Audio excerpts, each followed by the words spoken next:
Assalamualaikum warahmatullahi wabarakatuh. Waalaikumsalam warahmatullahi wabarakatuh. Bismillahi walhamdulillah. Wassalatu wassalamu ala sayyidina Rasulillah, sayyidina wa maulana Muhammad ibn Abdullah wa ala alihi wa sahbihi wa mawalah.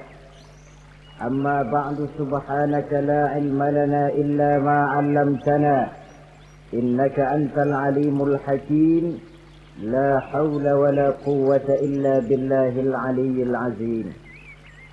Saudara-saudara kaum muslimin rahimakumullah. Ada 3 perintah Allah yang berangkai dalam Al-Quran, yang menurut para ulama tidak diterima yang satu apabila yang lain tidak dikerjakan. Di antaranya ayat aqimus shalah wa atuz zakah. Yang kedua ati'ullaha wa ati'ur rasula. Dan yang ketiga ayat anishkurli wali walidaika.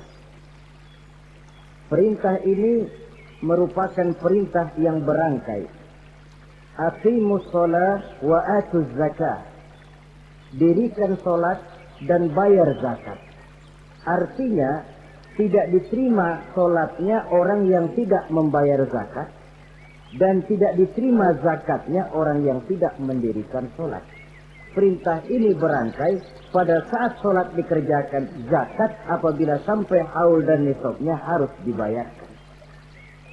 Begitu juga pada ayat ati'ullaha wa ati'ur rasul. Taatlah kamu kepada Allah dan taatlah kamu kepada Rasul. Tidak diterima taat kepada Allah kalau membelakangi Rasul, dan tidak diterima mentaati Rasul kalau tidak mentaati Allah. Keduanya berangkai dan tidak terpisahkan satu dengan lainnya. Taat kepada Allah artinya harus taat juga kepada Rasul. Mengamalkan Quran artinya juga harus dengan mengamalkan sunnah. Oleh karenanya sering diingatkan, usaha memisahkan umat Islam dari Islamnya selalu diawali dengan memisahkan umat Islam dari ulamanya. Dan ini bukan urusan baru. Sejak zaman dahulu, orang-orang yang anti kepada Islam selalu berusaha memisahkan umat Islam dengan Islamnya. Caranya, pertama ditanamkan, dipisahkan umat dari ulama. Kalau cara ini berhasil, mereka masuk kepada tingkat yang kedua, ditanamkan keraguan kepada sunnah.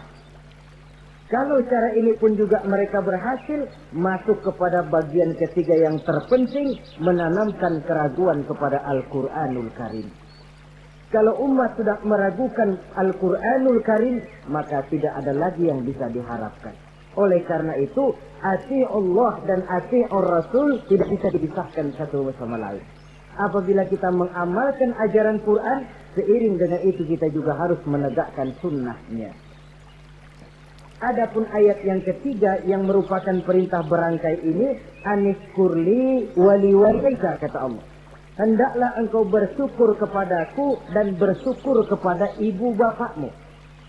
Bersyukur kepada Allah tapi tidak bersyukur kepada ibu bapak tidak diterima. Bersyukur kepada ibu bapak tapi tidak bersyukur kepada Allah juga ditolak. Oleh karenanya keduanya tidak bisa terpisahkan satu sama lain. Orang yang pandai bersyukur kepada Allah, dia harus pandai juga bersyukur kepada ibu dan bapaknya. Bersyukur kepada ibu bapak artinya berbakti kepada kedua orang tua kita. Kalau kita perhatikan, dan inilah pokok yang akan kita bicarakan pada pertemuan ini, soal berbakti kepada ibu dan bapak. Kalau kita perhatikan, kedudukan kedua orang tua dalam Al-Quran itu tinggi sekali.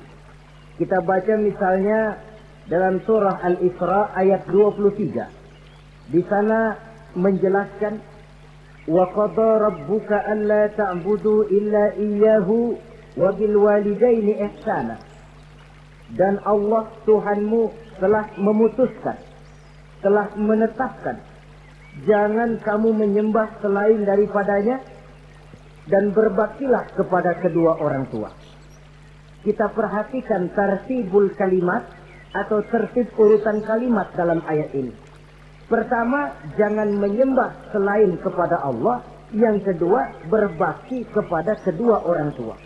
Allah, setelah itu kedua orang tua. Begitu tinggi kedudukannya sampai dirangkaikan dengan kewajiban menyembah hanya kepada Allah. Sesudah itu apa? Wabil walidaini ihsana, berbakti, berbuat baik kepada ibu dan bapak. Lalu dalam surah An-Nisa ayat 36 kita temukan wa'budullaha wa la tusyriku bihi syai'a wa bil walidaini ihsana. Sembahlah Allah, jangan engkau sekutukan ia dengan sesuatu pun, dan berbuat baiklah kepada kedua orang tuamu. Lagi-lagi di sini perintah bertauhid, perintah menyembah hanya kepada Allah dirangkaikan dengan perintah berbakti kepada kedua orang tua. Dalam kehidupan sehari-hari, biasanya perintah penting lahir pertama. Perintah penting kedua lahir pada urutan kedua. Dari segi prioritas kita bisa melihat tingginya kedudukan kedua orang tua kita di dalam kehidupan ini. Lalu orang tua adalah bapak dan ibu. Keduanya mempunyai peranan yang sangat besar sejak lahirnya kita ke alam dunia ini sampai kita meningkat menjadi anak-anak, remaja, dewasa. Bapak misalnya kita lihat sibuk mencari nafkah. Ia pergi pagi, pulang sore, peras keringat, banting tulang. Karena cita dan harapan agar anaknya kelak hidup lebih baik dari dia sekarang ini. Dan untuk itu dia rela peras keringat, banting tulang. Seolah-olah dia berkata, ayahmu biarlah kaki jadi kepala, kepala jadi kaki, asal kau kelak jadi orang. Yang kadang-kadang setelah kita sang anak ini jadi orang, sering lupa kacang akan kulitnya. Sehingga boleh jadi orang lalu berkata, kalau orang tua kaya, anak jadi raja. Kalau anak yang kaya, orang tua sering jadi budak. Orang tua kaya, anak jadi raja, apa yang dia mau jadi kenyataan. Tapi kalau anak yang kaya, kadang-kadang orang tuanya yang jadi budaknya. Lalu di samping sibuk mencari nafkah, bapak juga memberikan perlindungan dalam kehidupan ini. Menjadi simbol wibawa yang pada satu saat kita akan merasakannya kalau dia sudah tidak ada. Begitu barangkali kecenderungan orang, seperti kata Imam Al-Ghazali, kamu baru merasa pentingnya suatu nikmat kalau dia sudah hilang dari diri kamu. Kita baru terasa pentingnya sehat kalau lagi sakit. Baru tahu pentingnya gigi kalau lagi sakit gigi. Baru tahu pentingnya telinga kalau lagi budek.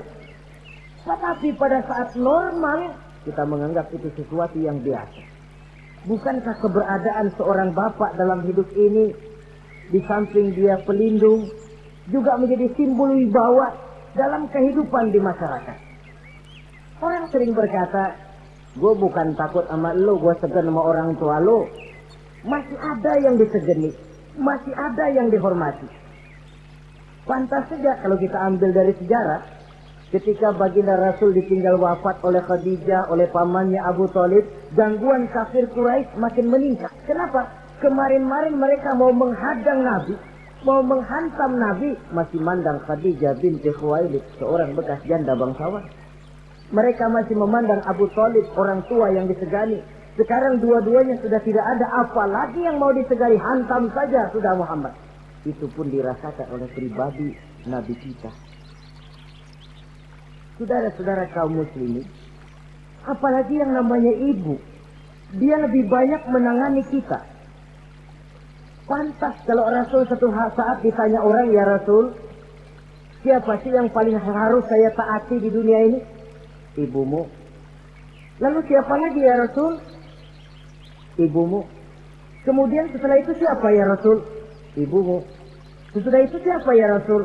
Bapakmu. Ibu, baru bapak. 3 berbanding 1.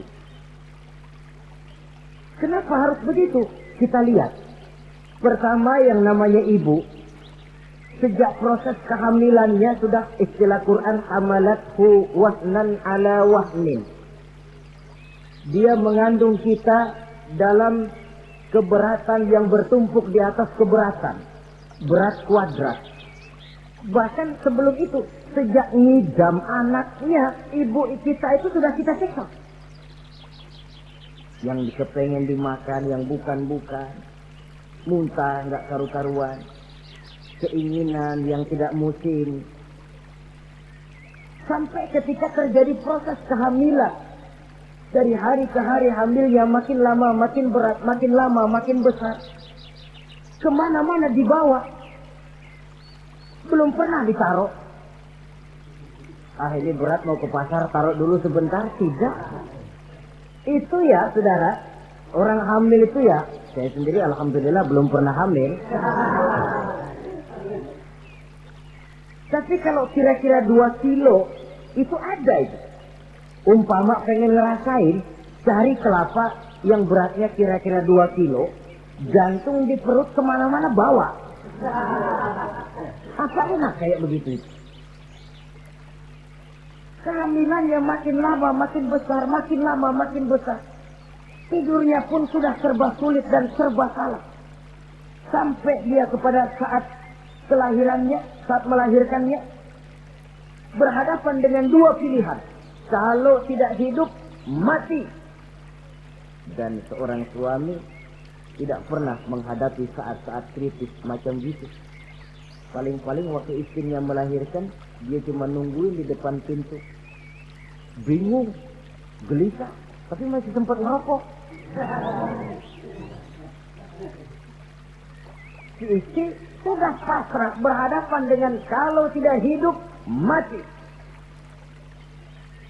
Saudara hadirin yang saya hormati, dalam pilihan itu dia lahirkan anaknya sealam ini. Dan maha adil Allah. Andai kata pun seorang perempuan kalah dalam perjuangan ketika melahirkan anaknya, dia meninggal, dia mendapat pahala seperti orang yang mati syahid. Sebab orang mati syahid itu ada 3 macam. Ada syahid dunia akhirat. Ini orang yang pergi perang membela agama, niatnya karena Allah, dia gugur di medan perang, syahid dunia akhirat. Tidak usah dimandikan, dikafankan, disolatkan, dikubur dengan pakaian yang dia pakai, yang berlumur darah itu. Yang kedua, ada orang mendapat syahid akhirat. Artinya, mendapat pahala seperti pahalanya orang yang mati syahid. Tetapi jenazahnya tetap wajib diurus seperti biasa. Dimandikan, dikafankan, disolatkan. Hanya pahalanya seperti pahala orang mati syahid. Siapa mereka? Al-Gharik. Orang yang mati tenggelam. Kelelep di kali. Itu mati syahid. Syahid akhirat. Apalagi? Sahibul hadmi. Orang yang tertimpa benda keras secara mendadak. Mati syahid. Syahid akhirat. Di dunianya tetap wajib diurus seperti biasa. Saudara lagi jalan enak-enak ketiban batu 2 ton. Mati mendapat pahala syahid akhirat, tapi jangan diniatin. Kalau diniatin, saya mah pilih selap aja dah. Lu nyebur ke kali mati syahid, tidak. Konyol malah itu, bunuh diri namanya. Nah, di antaranya yang mati syahid itu perempuan yang meninggal pada saat melahirkan anaknya. Tapi masalah kita dalam pilihan antara hidup dan mati, dia lahirkan anaknya ke alam ini. Lalu proses mengasuh dan membesarkan lebih banyak sang ibu ketimbang sang bapak. Tengah malam, bapaknya sudah asik tidur lelap.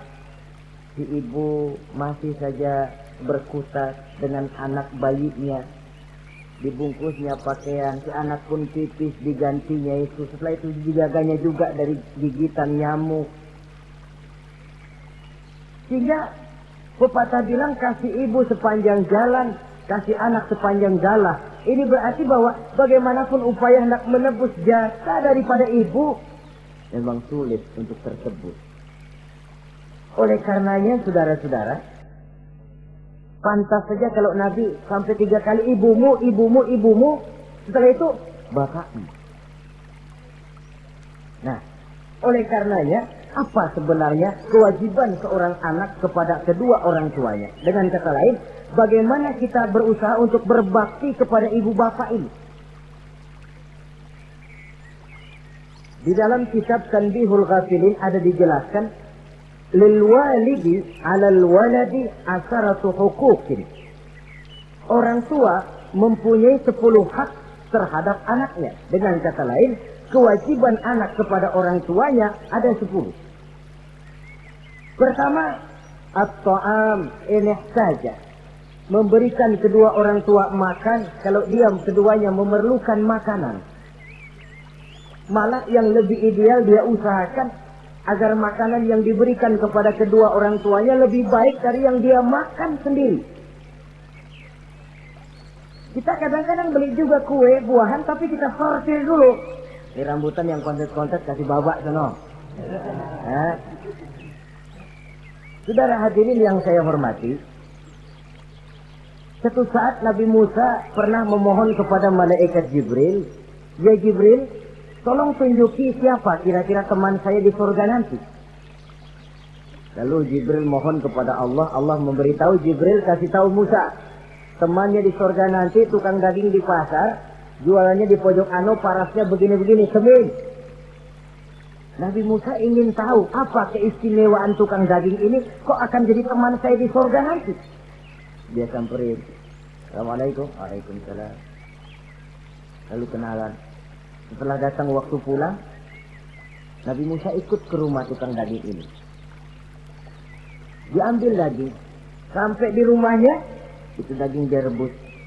Dia rebus, matang, dia hidangkan kepada ibunya yang sudah tua renta. Disuapinnya ibunya. "Tiap hari kamu kerjakan ini?" "Tiap hari," kata si anak tadi. "Saya beri makan kedua orang tua ibu saya yang sudah tua renta itu." Si ibu setelah disuapin oleh anaknya berdoa, "Allahumma ja'al ibni jalisa Musa fil jannah." Ya Allah, jadikanlah anak saya ini teman Nabi Musa di surga nanti. Amalan si anak cuma nyuapi ibunya, tapi doa ibunya itu yang dijawab dan diterima oleh Allah. Si ibu berdoa, "Ya Allah, anak saya ini jadikan teman Nabi Musa di surga nanti." Allah kabulkan doa ibu yang tiap hari disuapi diberikan makan oleh anaknya. Jadi taruhlah kita sebagai anak ini, ibadah kita barangkali menyebabkan doa kita belum begitu diterima oleh Allah. Permohonan kita barangkali masih nyangkut di langit. Tapi jikalau kita bisa menyenangkan hati ibu bapak kita yang mendoakan kita, insya Allah makbul. Sebab orang tua itu doanya makbul, sumpahnya juga manjur. Kalau ibu sudah berkata, "Nak, air mata yang tertumpah terurai untuk mengasuh dan membesarkanmu, nak. Air susu ibu yang kau minum sampai kau tumbuh menjadi dewasa semacam ini, seluruh cucuran keringat dan jerih payah ibu rela, nak. Mudah-mudahan kau jadi orang berguna. Insya Allah hidup ada berkahnya." Tapi kalau hati orang tua sudah masghul, apalagi sampai keluar sumpahnya, banyak legenda-legenda, entah itu yang namanya si Malin Kundang, anak durhako, entah itu riwayat-riwayat lain yang menjelaskan bahwa tidak ada keberkahan yang bisa tegak tanpa doa dari ibu dan bapak. Saudara-saudara kaum muslimin yang saya hormati, memberikan makan kepada kedua orang tua. Sekarang kalau kedua orang tua mampu bagaimana? Tidak jadi soal. Tidak jadi soal orang tua mampu atau tidak kita mengirimkan makanan. Apalagi kalau orang tua kita sudah lanjut usianya. Iyalah kalau umur 40-50 tahun masih bisa makan sendiri. Tapi pada saat saudara yang berbahagia dikaruniai orang tua berumur panjang, 70, 80, 90 tahun. Sesuai dengan janji Allah, "Wa man nu'ammirhu nunakkishu fil khalqi." Siapa yang kami panjangkan umurnya, kami kurangi bentuk kejadiannya. Artinya berkurang nikmat Allah itu. Panjang umur, nikmat berkurang. Artinya mata sudah lamur, pikiran sudah rada pikun. Nunakkishu fil khalqi. Berkurang kejadian asalnya itu. Kesempurnaannya sudah tidak ada lagi. Mengurus orang tua macam begitu memang kalau nurutin pegelnya ya makan nasi. Kadang-kadang karena pikun pagi-pagi pengen kita beli es puket. Makan. Lagi zaman susah tukang bubur kepengen makan bubur. Tapi di situ ujian.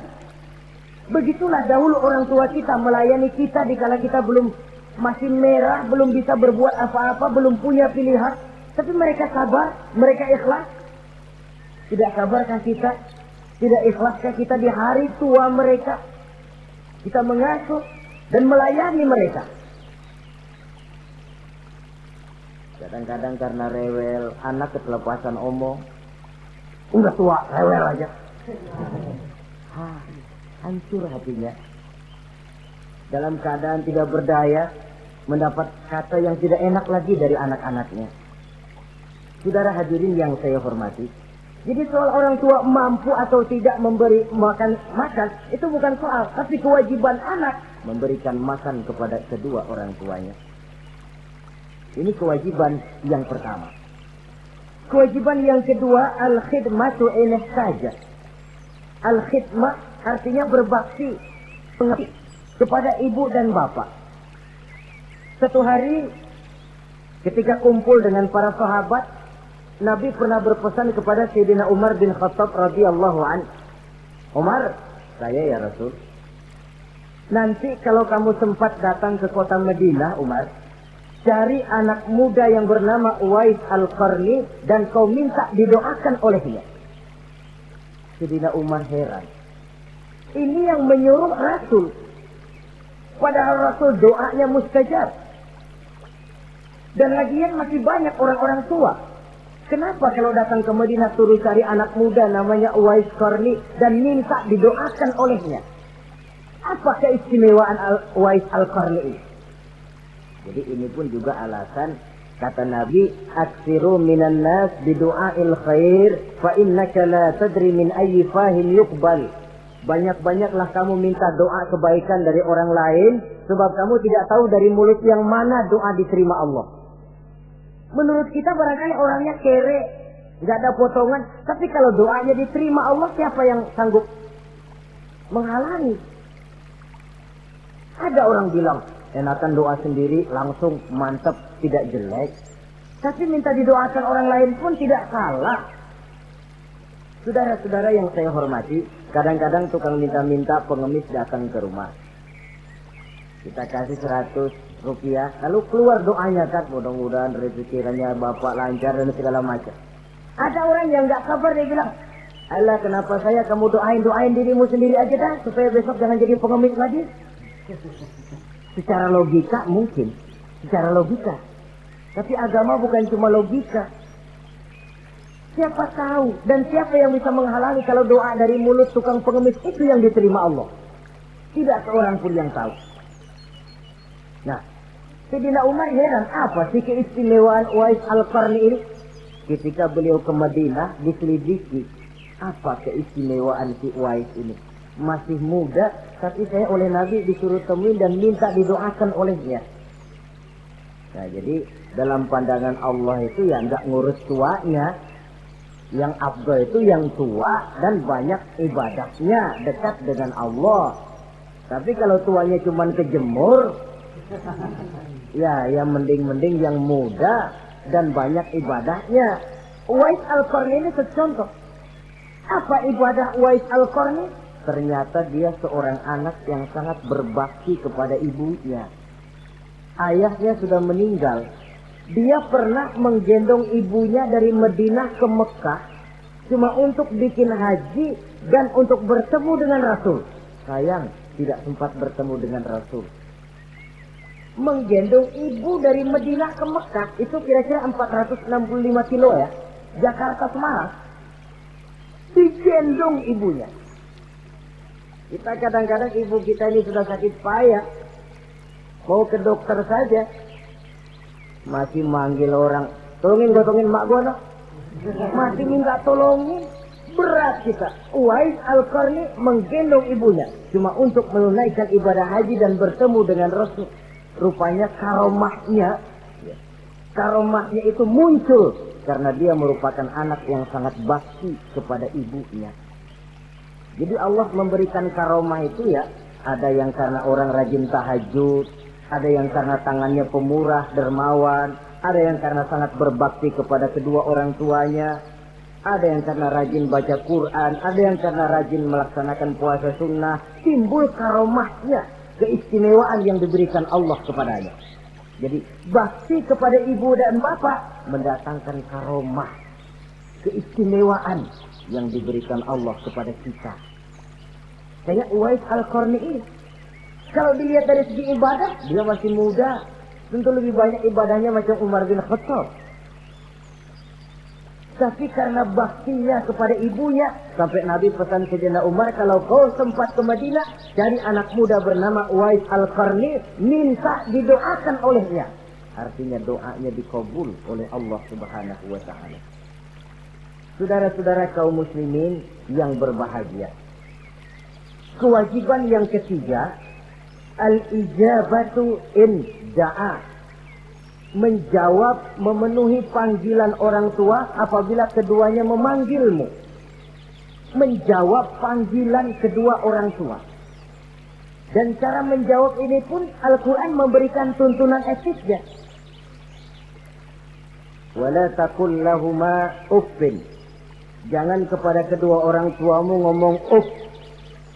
Uff, hus, oi. Itu dianggap kurang etik. Saudara hadirin yang saya muliakan, menjawab panggilan orang tua merupakan kewajiban anak dan merupakan hak dari orang tuanya. Dia berhak untuk dijawab panggilannya dan anak berkewajiban untuk menjawab panggilan orang tuanya. Mari kita ikuti satu riwayat bahwa ada seorang anak muda yang soleh, tekun melaksanakan ibadah, namanya Jurayj. Satu hari Jurayj ini sedang sholat sunnah. Ketika dia sedang sholat itu, ibunya manggil, Jurayj, kan? Jurayj, sini sebentar. Ibunya rupanya tidak tahu kalau Jurayj sedang sholat. Mendengar panggilan ibunya, Jurayj bimbang dalam hati. Allahumma ummi am sholati. Ya Allah, sembahyang saya terusin atau panggilan ibu yang saya jawab? Saya sholat sunnah, tapi menjawab panggilan ibu wajib. Mana ini? Bimbang. Dia, ibunya manggil lagi, Jurayj ta'ali, Jurayj sini. Makin bimbang. Allahumma ummi am sholati. Ya Allah, yang mana? Sholat terus atau menjawab panggilan ibu? Rupanya dia pilih sholat terus, saudara-saudara. Dia tidak jawab panggilan ibunya.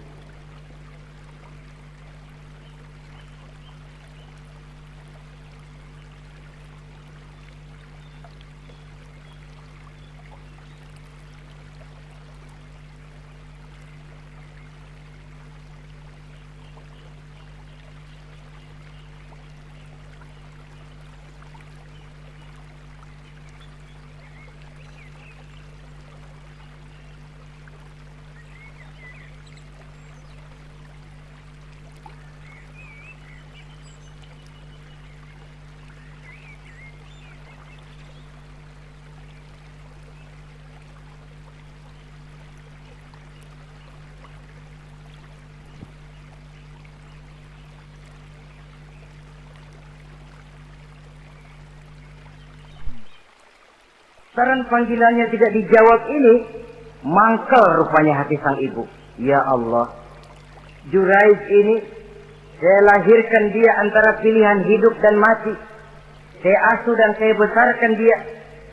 Cuma saya panggil tidak mau menjawab, sakit hati saya. Keluar katanya, ya Allah, jangan mati Jurayj sebelum dia bertemu orang jahat. Nah, berlalulah riwayat ini. Hari berganti hari, bertukar minggu pergi, datanglah bulan.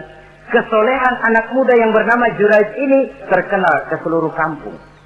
Dan biasa, kalau ada orang yang soleh, apalagi dia masih muda, yang usil banyak. Dan yang usil ini selalu berusaha mencari jalan bagaimana menghancurkan Jurayj ini. Saudara hadirin yang saya hormati, akhirnya mereka begini aja. Jurayj kan masih muda, kita goda pakai harta. Ah, tidak mungkin. Jurayj itu bukan orang yang mata duitan, dia tidak akan luluh oleh harta.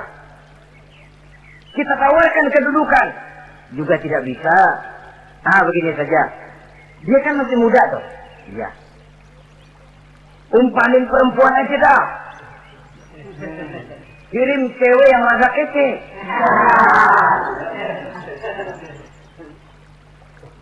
Dicarilah perempuan untuk menggoda Juraij ini. Sampai satu malam Juraij sedang ibadah di mihrab dalam masjid. Masuk perempuan ini dengan langkah gemulai, dengan suara merdu mendayu-dayu, mencoba merayu, membujuk, memperdaya, mempesona Juraij. Tapi nggak kena. Sejak dari berpakaian lengkap si perempuan ini, sampai bahasa Arabnya Oryanun Talik, tanpa kehelai benang pun lagi lekat di badannya. Menggoda Juraij, memegang Juraij, muter-muter di depan Juraij, tanpa selembar benang pun lekat di badannya. Juraij mantap.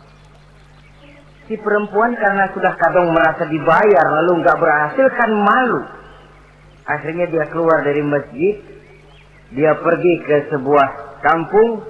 Di sana dia berzina dengan seorang pengembala kambing dan hamil. Ketika hamilnya besar, si perempuan ini kemana-mana pidato. Saudara-saudara, kenal nggak Juraij? Kenal. Yang katanya rajin benar ibadah tuh, yang mainannya di masjid melulu, yang mainannya tasbih melulu. Nih, perut saya nih. Dia urusannya tuh. Juraij, apa betul? Oh. Akhirnya Juraij dicari orang, macam-macam, yang caci maki, bahkan ada yang bikin pakai batu sampai berdarah kakinya, berdarah tangannya. Caci maki orang sudah nggak karu-karuan. Masjid lo ya, topeng doang lo. Saudara hadirin yang saya hormati, kita lihat di sini, Juraij sedang sholat sunnah, dipanggil oleh ibunya, tidak menjawab. Cuma itu ilasnya. Dan ibunya pun tidak tahu kalau Juraij sedang sholat. Keluar omongan yang tidak enak, dan omongan itu manjur. Kata Juraij, saudara-saudara begini, apakah di antara saudara-saudara ada yang lihat saya melakukan zina dengan perempuan ini? Tidak ada. Lalu atas dasar apa saudara menuduh saya? Ya pengakuan si perempuan tadi. Nggak bisa dong kalau nggak ada saksi. Sekarang begini saja. Bagaimanapun saya ngotot, saudara nggak percaya, kita tunggu saja sampai si bayi ini lahir. Kita tanya dia nanti siapa bapaknya. Baiklah kalau begitu. Ditunggulah saat kelahiran sang bayi. Begitu bayi itu lahir ke alam ini, bron merah, masih orok. Setelah dibersihkan, ditekan perutnya oleh Juraij. Ya gulam, kul man abuk. Bayi, tolong kasih tahu siapa bapakmu. Dengan izin Allah itu orok, bayi yang masih merah ngomong, bapak saya tukang ngangon kambing di kampung Ano. Kata Juraij tuh kan, gua tuh juga bukan gua ya. Gak percaya sih ente, main sabot aja. Begini akhirnya nih, ternyata sedang sholat sunnah dipanggil, tidak menjawab, ibunya mangkel, keluar omongan tidak enak, itu masih manjur. Apalagi kalau nggak lagi ngapa-ngapain, dipanggil nggak jawab, atau menjawab dengan panggilan yang nyakitin hati, tentu saja lebih manjur lagi ucapan orang tua kita itu. Saudara-saudara yang saya hormati, jadi kewajiban ini al-ijabatu inda'a, menjawab apabila dipanggil. Teorinya mudah ini, prakteknya yang sulit. Pada suatu saat kita sedang menghadapi urusan yang sangat penting, orang tua manggil. Pada suatu saat kita sedang menghadapi tamu untuk sesuatu yang vital, orang tua manggil. Pada saat semacam itu, seperti ada hadis, tuan rumah wajib menghormati tamu. Itu sih mudah dalam situasi normal. Tapi coba malam kita sudah nggak tidur, begitu mau tidur baru mau ngelayat, assalamualaikum tamu. kondisi begini untuk mengamalkan hadis tadi bisa apa tidak menghormati tamu dalam kondisi yang memang kita ini sudah mestinya istirahat. Mestinya kan hati kita. Tamu nggak tahu diri banget, gue mau tidur. Datang. Kalau kondisinya normal, menghormati tamu bukan sesuatu yang sulit. Begitu juga menjawab panggilan orang tua ini. Kalau kondisinya normal, mudah. Tapi dalam kondisi di mana kita berhadapan dengan pilihan ini atau ini, di situ akan kelihatan bakti anak kepada kedua orang tuanya. Yang keempat, kewajiban anak al-ita'atu in amara ghairi maksiyatin. Taat kepada ibu bapak sepanjang perintahnya tidak untuk maksiat kepada Allah. Kalau sudah perintahnya untuk maksiat, gugur kewajiban untuk taat. Umpamanya ada orang tua ngajak anaknya, "Nak, Om, warung pojok yuk." "Ngapain, Mbak?" "Kita teler." Umpama anak tidak wajib taat. Atau ada orang tua musyawarah sama anaknya, "Nah, gimana kalau kita pindah agama saja?" Tidak wajib taat.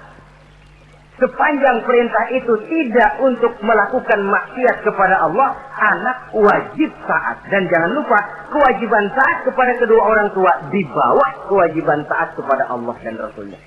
Allah dan Rasulnya, setelah itu ibu bapak. Apabila perintah tidak untuk melakukan maksiat, maka anak wajib untuk melakukan taat kepada kedua orang tuanya. Ini kewajiban yang keempat.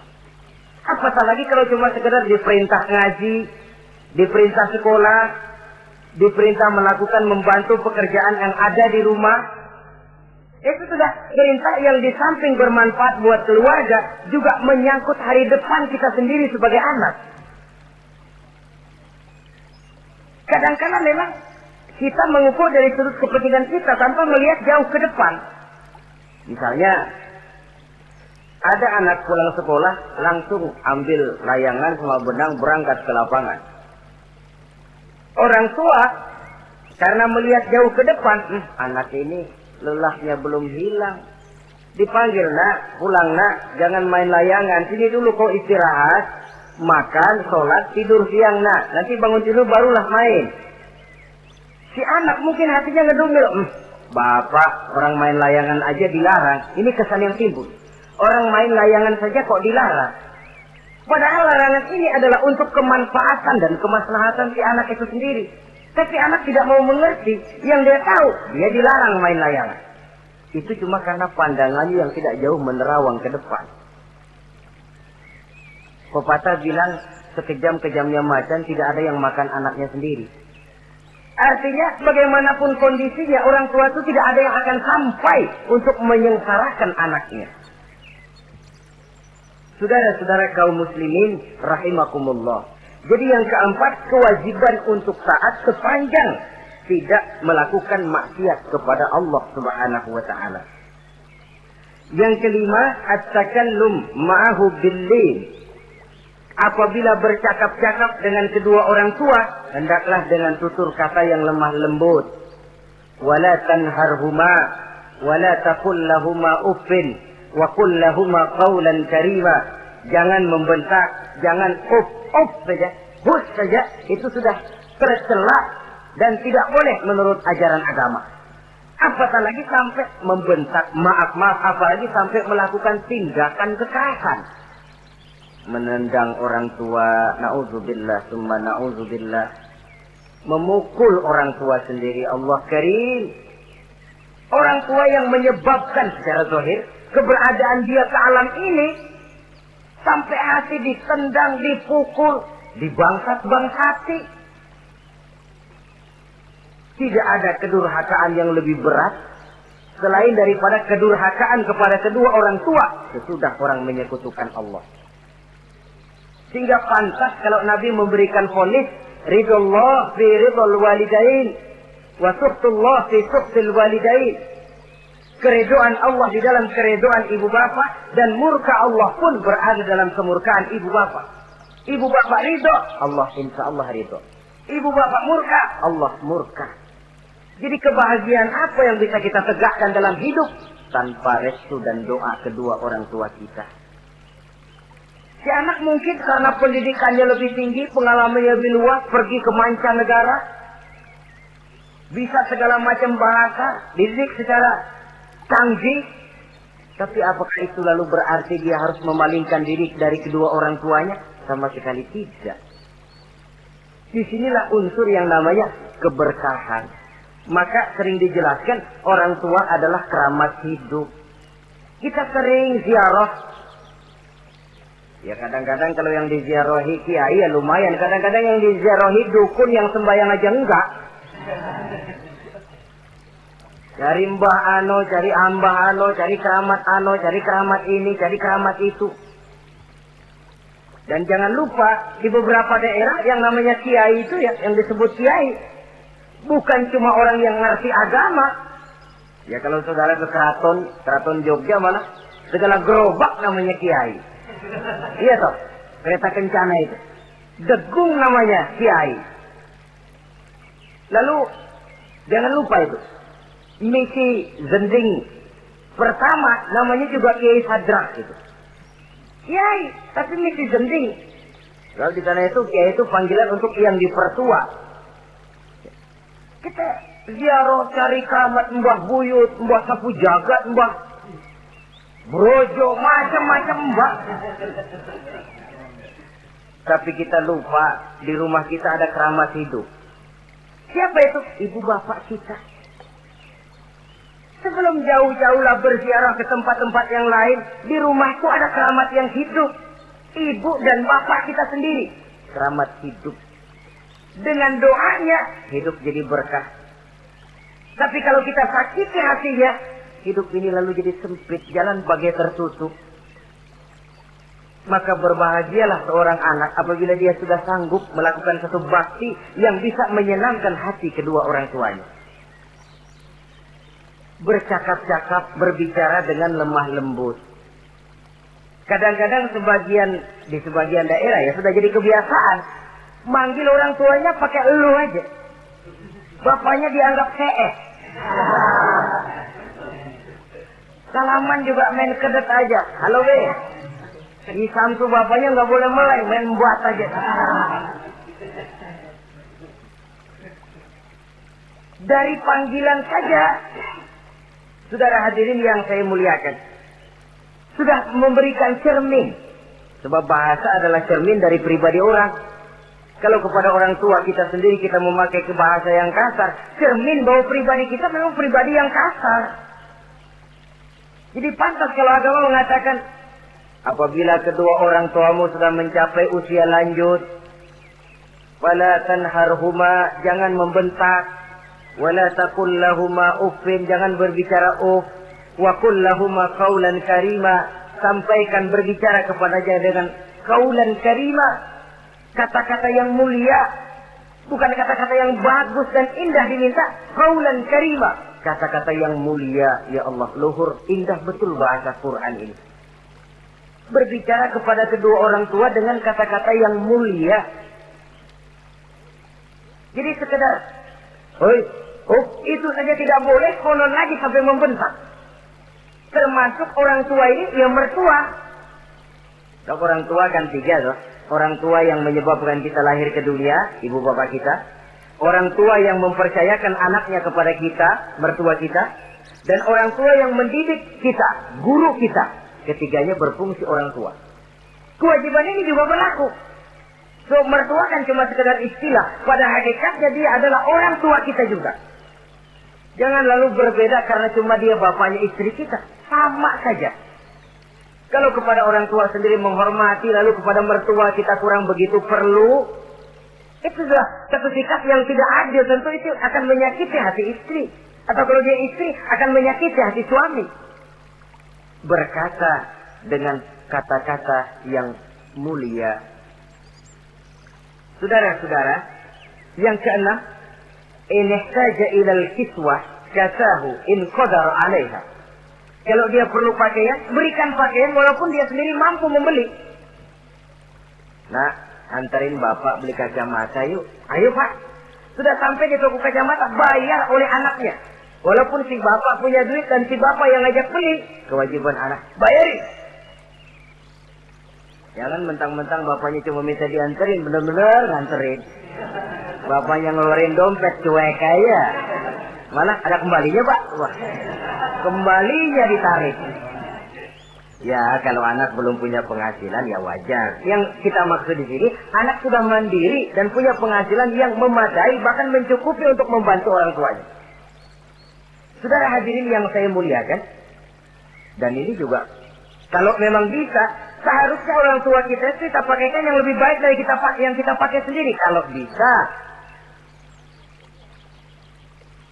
sebab nantinya sikap kita kepada orang tua kita itu akan jadi bahan bibir di masyarakat. Ya, dia enak-enakan orang tuanya begitu aja ya. Mungkin di depan kita orang tidak bicara, tapi di belakang kita kok tegel ya, kok sampai hati ya. Dia enak-enakan berdiri di Menara Gading, tapi orang tuanya tiap hari kerja begitu berat. Saudara hadirin yang saya hormati, sekali lagi, di depan kita orang mungkin tidak berani bicara, tapi di belakang itu akan jadi buah bibir. Ini dari segi kita memelihara muru'ah. Yang ketujuh, al-masyu khalfuhu. Kalau jalan, mengiring. Artinya, di belakang orang tuanya. Ini adabnya. Adab berjalan. Saudara yang saya hormati, ini yang dicontohkan oleh baginda Rasul. Jika berjalan dengan orang-orang tua, beliau belakangan. Kenapa? Ini merupakan simbol penghormatan kita kepada orang yang lebih tua daripada kita. Tidak mentang-mentang karena pendidikan lebih tinggi, merasa dirinya lebih tahu, lebih pengalaman, selonong boy. Orang tua tahu apa sih? Ngir. Waduh, hebat. Saudara hadirin yang saya hormati, al-masyu khalfuhu. Berjalan di belakangnya. Begitu juga untuk mengemukakan pendapat. Kalau suatu saat orang tua mengajak musyawarah, dengarkan dulu omongannya, tangkap seluruhnya. Kalau kita merasa bahwa itu salah, jangan lalu dipotong. Salah, Pak. Jangan begitu. Bapak kolot sih. Salah. Jangan. Sebab itu akan menyakiti hatinya. Kalau hatinya terluka, itu sudah merupakan suatu dosa. Melukai hati kedua orang tua. Kalau kau dianggap kita diminta mengemukakan pendapat, kemukakan pendapat itu. Kalau menurut saya sih begini. Dan itu memang orang tua yang bijaksana. Dia juga tidak cuma memaksakan pendapatnya, tapi juga minta pendapat dari si anak. Ada timbal balik. Sistemnya komunikasi keseimbangan. Inilah makna ucapan Nabi. Bukan termasuk golonganku, kata Nabi. Orang tua yang tidak sayang kepada anak muda. Dan orang muda yang tidak menghormati orang tua. Bukan golonganku. Jadi seimbang tuh. Yang tua sayang yang muda, yang muda hormat yang tua. Tapi yang tua jangan minta dihormati. Ini kewajiban orang muda, hormati. Kewajiban yang tua apa? Sayangi yang muda. Jangan mentang-mentang yang muda harus menghormati yang tua. Lalu yang tua minta dihormati, gila hormat. Gua kan tuaan lo, kalau salaman sama gue cium tangan ya. Pokoknya kalau lo nggak nanya, gua nggak nanya. Mentang-mentang tua lalu pasang tarik. Tidak, mana kalau menurut tradisi Islam ya, tradisi Islam saya katakan, Nabi itu siapapun yang beliau temui, beliau yang pertama kali memberi salam. Sebab bila dua orang muslim ketemu, yang terbaik adalah yang pertama ngasih salam. Si A, si B ketemu. Siapa yang paling baik di antara keduanya? Yang duluan ngucap salam. Jadi berebut ngucap salam. Kita zaman sekarang kadang-kadang kita sudah assalamualaikum yang nyautin kayak sirawan. Mukanya pakai ditekuk. Kita sudah yang muda mau menghormati, yang tua malah gila hormat. Yang muda jangan cuma minta disayangi, tapi nggak sanggup menghormati yang tua. Sistem keseimbangan. Yang tua sayang yang muda hormat kepada yang tua. Kalau ini terwujud, nikmat kehidupan bermasyarakat ini. Kadang-kadang kan pincang, yang tua nggak sayang sama yang muda. Ada bakat-bakat terpendam yang mau maju dianggap saingan. Kalau yang begini maju rusak gua nih. Lalu diseken. Lalu yang muda pun karena merasa pendidikan lebih tinggi, pandangan lebih luas, nyelongcong jadinya. Kurang ajar sama yang tua. Timbul gap, timbul misunderstanding, salah pengertian. Kalau sudah begitu, kesatuan dan persatuan sulit diwujudkan. Maka usaha pun lalu tidak seperti yang seharusnya.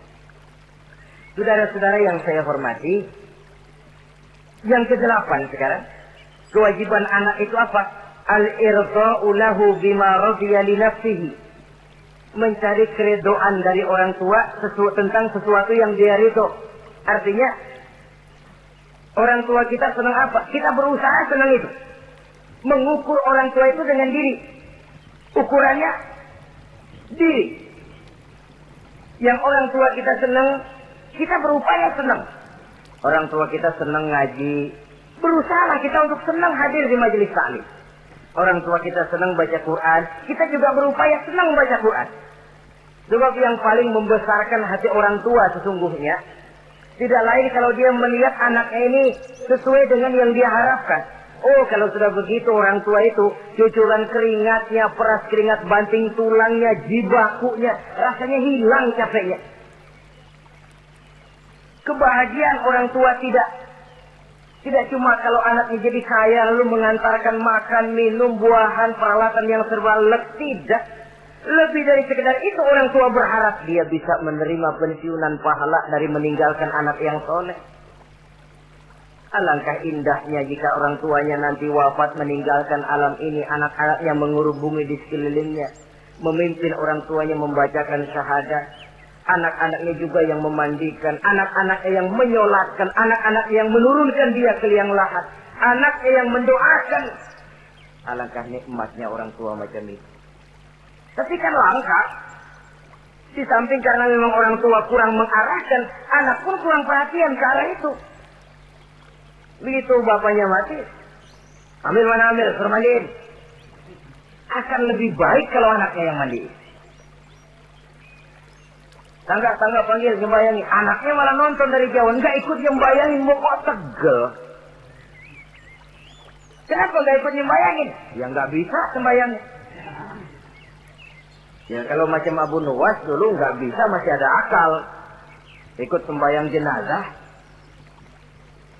Dia enggak tahu kalau sembayang jenazah itu cuma diri. Enggak pakai ruku, enggak pakai sujud.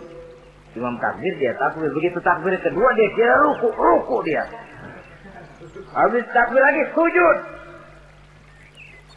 Orang-orang gak ada yang sujud. Bingung. Selesai ditanya dia, Abu Nawas kenapa tadi pakai sujud? Dia bilang ini mayit dosanya kebanyakan.